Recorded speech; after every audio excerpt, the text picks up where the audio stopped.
Bismillahirrahmanirrahim. Assalamualaikum warahmatullahi wabarakatuh. Sebelumnya, perkenalkan, nama saya Abdul Rahman dari kelas 9 Assalam.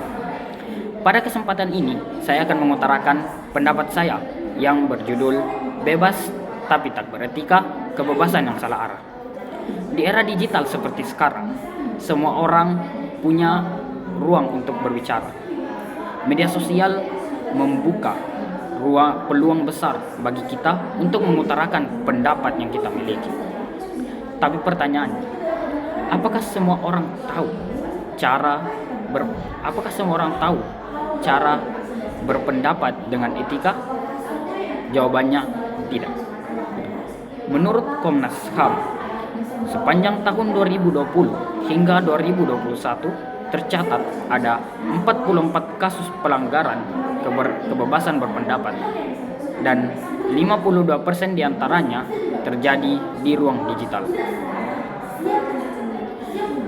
Kebanyakan pelanggaran ini menimpa aktivis dan jurnalis yang justru mereka berusaha mengkritik secara konstruktif. Tidak hanya itu, menurut Stera Institute, indeks kebebasan berekspresi dan berpendapat di Indonesia hanya menyentuh skor 1,5 dari 7 poin. Hal ini menjadikannya sebagai indikator terendah dalam pemajuan hak asasi manusia di Indonesia.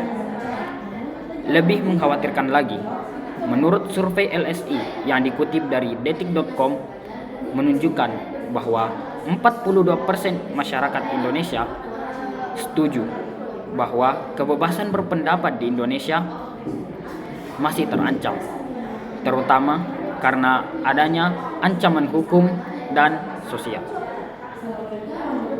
Kita bebas berpendapat, iya, tapi apakah kita juga sadar bahwa kebebasan itu harus dibarengi dengan tanggung jawab dan etika? Kritik boleh, berbeda pendapat adalah hal yang sehat, tapi hujatan, hoaks, dan serangan pribadi itu bukan kebebasan, tapi sebuah kekacauan. Jadi, sebelum kita memposting sesuatu, sebelum kita mengutarakan pendapat kita, maka pikirkan baik-baik. Apakah hal yang kita ingin posting atau pendapat yang kita ingin utarakan itu sudah bisa mencerahkan, atau justru pendapat itu malah akan menyakiti orang lain.